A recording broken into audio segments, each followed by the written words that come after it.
Hello everyone, I'm Josh Kasimbang and welcome to our video reviewer entitled Exploring Curriculum Evaluation Through Principal Approaches and Processes. So this video is part of our subject, Profile 11, Curriculum Development and Evaluation. And today we will be focusing on the important topic of curriculum evaluation. Okay, so let's start. For our question number 1, a school implemented a new curriculum in science. After the first year, the teachers and administrator reviewed student performance, teacher feedback, and parents' comments to determine if the program met its goals. So, what type of curriculum evaluation is being conducted? A. Contents evaluation. B. Formative evaluation. C. Summative evaluation. And D. Diagnostic evaluation. For our answer, it's letter C. Summative evaluation. Teachers and administrator review student performance, teachers' feedback, and parents' comments after the program has been implemented. So why summative evaluation? Since it's happened after the implementation to determine whether the program met its goals. So it assesses overall effectiveness. For our question number 2, before introducing a new reading program, the principal asks teachers to analyze learners' needs, resources available, and community expectations. So, which evaluation approach is being used? A. Process evaluation. B. Product evaluation. C. Input evaluation. Or D. Context evaluation. So, the answer is the letter D. Context evaluation. Principal analyze learners' needs, resources, and community expectations before implementation. So, in the CIPP model, context evaluation focuses on needs assessment and situational analysis prior to program design. Next, for our question number 3, during the implementation of a math program, teacher regularly collected student quizzes and homework to check if learning objectives were being achieved. So the results were immediately used to adjust teaching strategies. So what type of evaluation is this? A. Formative evaluation. B. Summative evaluation. And C. Product evaluation. And D. Diagnostic evaluation. For our answer, is the letter A. Formative evaluation. Since teacher collect quizzes and homework during implementation and adjust teaching strategies immediately. Why formative evaluation? Since it is ongoing and used to improve learner while it happens, unlike summative evaluation which is at the end. For our question number 4, a curriculum specialist was asked to evaluate a new senior high school track. Instead of focusing on the program's objective, she observed classes, interviewed students, and studied unintended effects of the curriculum on learners. So what type of model does this represent? A. A goal-free model, Scriven. Or B. Tyler's model. And C. CIPP model. Or D. Stakes responsive model. So for our answer, it's the letter A. It's a goal-free model. So the evaluator ignores objectives and observes actual effects, including unintended outcomes. So why goal-free? Since the evaluation focuses on observing real effects of a program rather than checking if stated objectives are met. And for our number 5, we have the question, the Department of Education wanted to know if the K-12 curriculum produced a graduates who are globally competitive and employable. So they reviewed data on graduates' performance in college and the workplace. Which type of CIPP evaluation is being conducted? A. Context. B. Input. C. Process. And D. Product. And the answer is the letter D. Product evaluation. Since the evaluator ignores objectives and observes actual effects, including the development or unintended outcomes. Why our answer is the product evaluation? Since the goal-free evaluation focuses on observing real effects of a program rather than checking if stated objectives are met. Question number 6. A curriculum coordinator asks teachers to report whether they had enough materials, facilitates, and training before implementing a new program. So what evaluation is this? A. Input evaluation. B. Context evaluation. C. Formative evaluation. And D. Diagnostic evaluation. And the answer is letter A. Input evaluation. The teacher report on materials, facilities, and training before implementation. So why our answer is the letter A? Since in CIPP, input evaluation examines resources and strategies needed for successful implementation. For the question number 7, a teacher assesses students' prior knowledge before starting a new lesson on fractions. So this exemplifies A. Summative evaluation, B. Diagnostic evaluation, C. Context evaluation, and D. Product evaluation. For our answer is the letter B. Diagnostic evaluation. Teacher assess students' prior knowledge before starting a lesson. So, why diagnostic evaluation? Since it identifies strengths and weaknesses before instruction, so teaching can be tailored. And we have the question 8. The principal tasks a committee to verify whether the school's curriculum match DepEd standards and competencies. So, what is the process called? A. Curriculum mapping, B. Curriculum audit, C. Curriculum alignment, and D. Curriculum evaluation. For our answer, is the letter B. Curriculum audit. Since committee verifies that curriculum matches DepEd standards, and for our explanation, curriculum audit is a systematic review of the curriculum to ensure it meets policies, standards, and requirements. For our question number 9, a curriculum evaluator focuses on comparing student outcomes against clearly stated objectives. So, which model is being used? A. CIPP model, B. Stakes responsive model, C. Tyler's model, and D. Eisner's model. For our answer is the letter C. Tyler's model. Since expert evaluates curriculum using professional judgment and insight. So, why Eisner model? It emphasizes experts' quality judgment rather than standardized measurement. So, for our question number 10, a district supervisor as expert to criticize the curriculum based on their personal judgment and insight. So, this follows which evaluation model? A. Stakes responsive model, B. Eisner winnership model, C. Scriven's goal-free model, and D. Tyler's model. So for our answer, it's the letter B. Eisner winnership model. Since gathering data about community, student needs and national priorities before curriculum development. Why do you think our answer is that? Since context evaluation identifies needs and conditions that the program should address.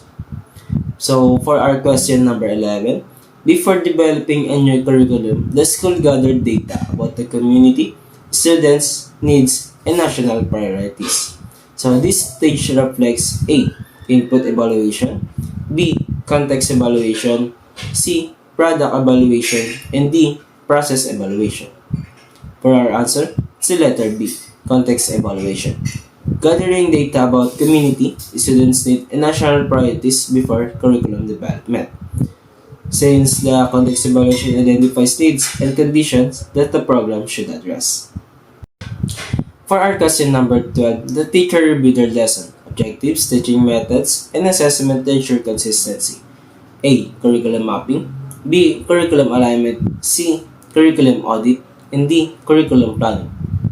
The answer is the letter B. Curriculum alignment.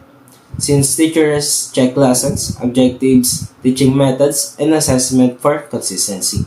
Why curriculum alignment? Since it ensures objectives, instruction, and assessment are coherent and consistent.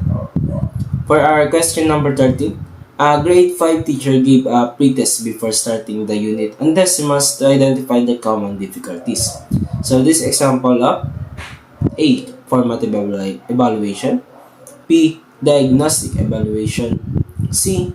Summative evaluation, and D. Product evaluation. The answer is letter B.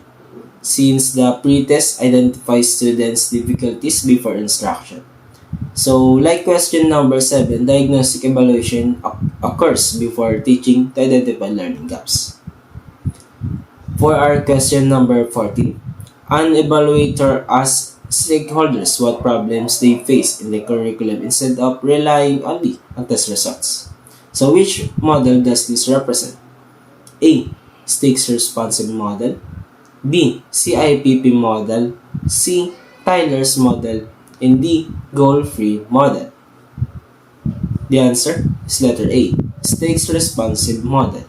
Since the evaluator asks stakeholders about the programs, not just test result. And stakes model also emphasizes responsive evaluation, incorporating stakeholders' perspective to guide improvement. And lastly, we have our question number 15.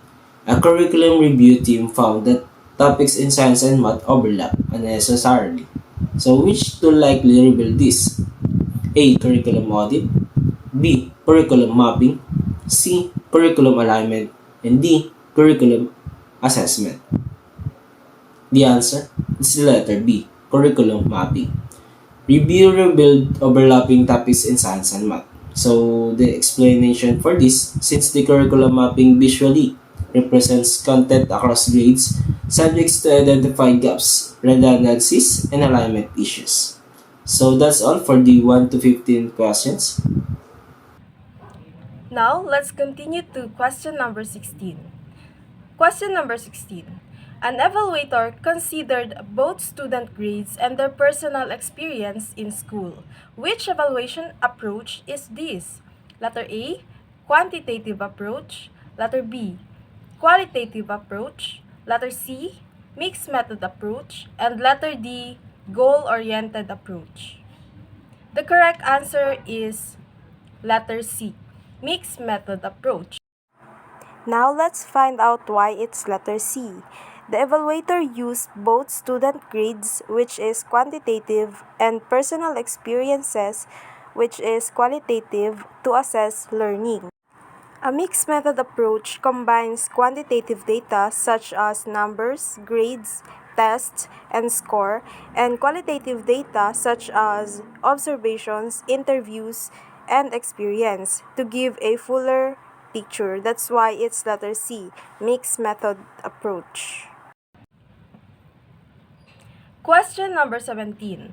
A curriculum committee recommended revising lessons after finding that many students could not apply concept in real-life situations. This reflects evaluation is a tool for letter A, grading students, letter B, curriculum improvement, letter C, reporting outcomes, and letter D, teacher assessment. The correct answer is letter B, curriculum improvement. Why? Because the committee revised lessons because students struggles to apply concepts. This shows evaluation as a tool for improving the curriculum, not just grading students or reporting outcomes. So the correct answer is letter B, curriculum improvement. Question number 18. A teacher evaluates her lesson by checking whether the learners achieve. Question number 18. A teacher evaluates her lesson by checking whether the learners achieve the behavioral objective she set at the start. Which evaluation model is she applying? Letter A, CIPP model. Letter B, Tyler's objective-centered model. Letter C, stakes responsive model. And letter D, goal-free evaluation model.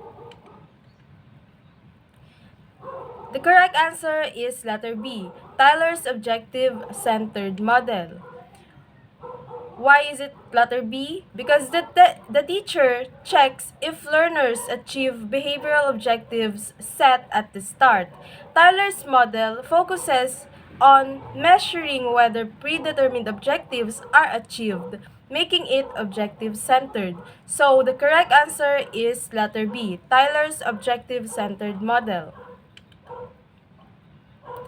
Now, let's proceed to question number 19. A principal evaluates a science program by gathering feedback from students, parents, and teachers regarding how engaging the program is. Which model is being used? A. Tyler's model, B. Stakes responsive model, C. CIPP model, and letter D. Goal-free model. The correct answer is letter B. Stakes responsive model. Why? Because the principal gathers feedback from students, parents, and teachers about program engagement. And the stakes model emphasizes responsive evaluation, valuing the perspectives of multiple stakeholders rather than just checking objectives. So the correct answer is letter B, stakes responsive model.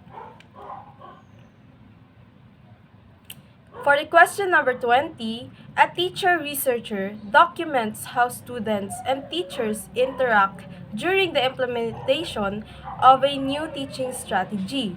She focuses more on description than measurement.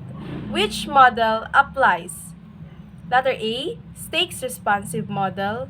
Letter B, CIPP model. Letter C, goal-free model. And letter D, Tyler's model. The correct answer is letter A, stakes responsive model. Let's find out why is it letter A. The teacher, researcher, observes interactions and focuses on description rather than measurement. And the stake values qualitative, descriptive evaluation of how a program works. Now, not just numerical outcomes. Now, the correct answer is letter A, stakes responsive model. Question number 21. A school evaluates its new ICT curriculum by studying the adequacy of facilities, teacher training, and resources before implementation. Which part of CIPP is being applied? Letter A, context. Letter B, input.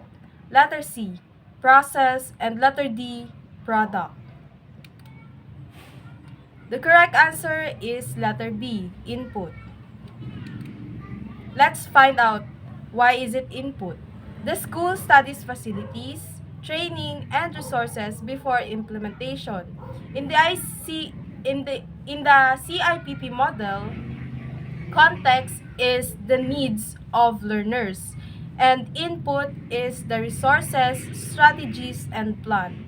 The process is the implementation steps, and the product is the result or outcome. So the correct answer is letter B, input. For the question number 22, during program evaluation, the committee analyzes whether the program is addressing the needs of the community it serves. Which part of CIPP is this? Letter A, context. Letter B, input.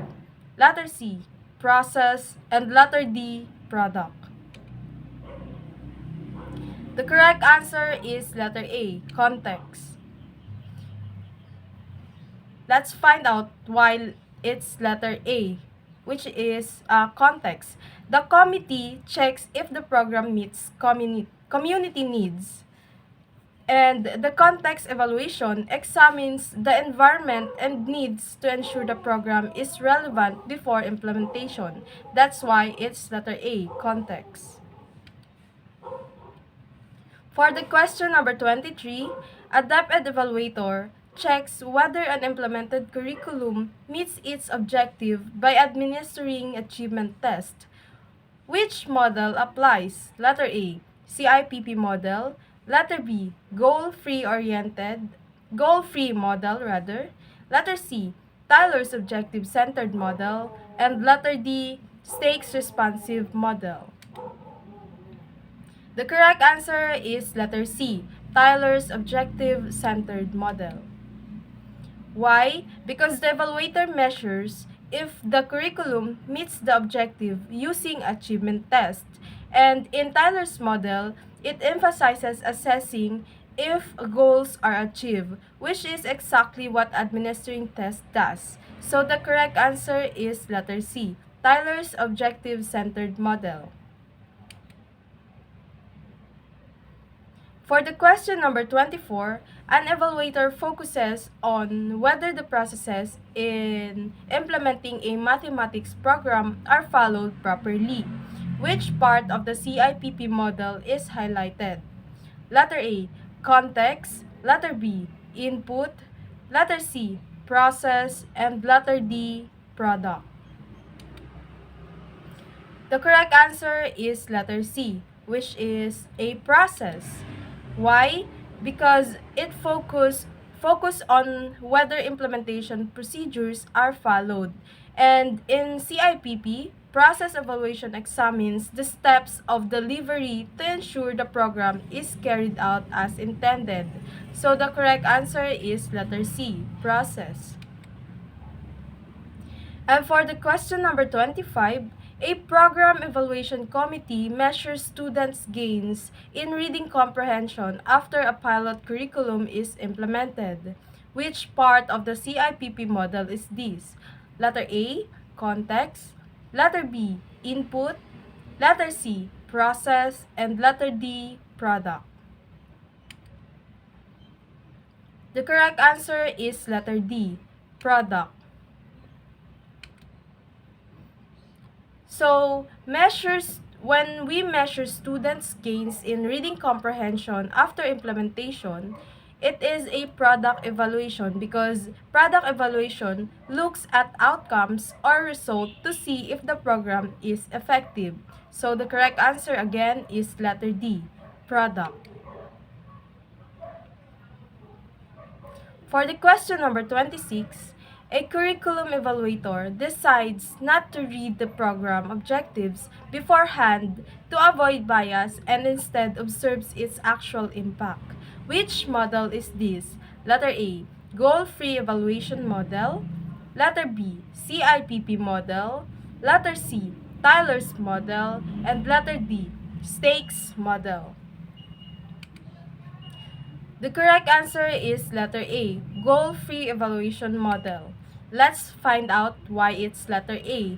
Evaluator ignores stated objectives to avoid biases and observes actual impact. In goal-free evaluation, evaluators focus on real effects rather than intended objectives to catch unplanned outcomes. So, again, the correct answer is letter A, goal-free evaluation model. For the question number 27, a school division office checks whether the new curriculum addresses the 21st century skills required by DepEd and CHED standards. This type of evaluation ensures letter A, accountability, letter B, relevance, letter C, reliability, and letter D, validity. The correct answer is relevance. Let's find out. The curriculum is checked against 21st century skills and standards. In evaluating alignment with needs and standards ensure the curriculum is relevant to learners and societal requirements. So the correct answer is letter B, relevance. For the question number 28, which of the following is not a principle of curriculum evaluation? Letter A, evaluation must be continuous. Letter B, evaluation should be objective and comprehensive. Letter C, which of the following is not, question number 28, which of the following is not a principle of curriculum evaluation? Letter A, evaluation must be continuous. Letter B, evaluation should be objective and comprehensive. Letter C, evaluation result must remain confidential and unused. And letter D, evaluation must guide curriculum improvement. The correct answer is letter C, evaluation result must remain confidential and unused. Evaluation results must remain confidential and unused is the incorrect principle because curriculum evaluation should inform decisions and improvements. So keeping results unused is contrary to the principle. So the correct answer is letter C. For the question number 29, what is the first steps in curriculum evaluation? A, gathering data. Letter B, defining the purpose of evaluation. Letter C, writing a test. And letter D, revising the curriculum. The correct answer is letter B, defining the purpose of evaluation. Before gathering data, the first step is to clarify why the evaluation is being done. For example, it's for the improvement, accountability, or relevance. So the correct answer is letter B, defining the purpose of evaluation. For the question number 30, the principal evaluation should be continuous means letter A, done only once at the end.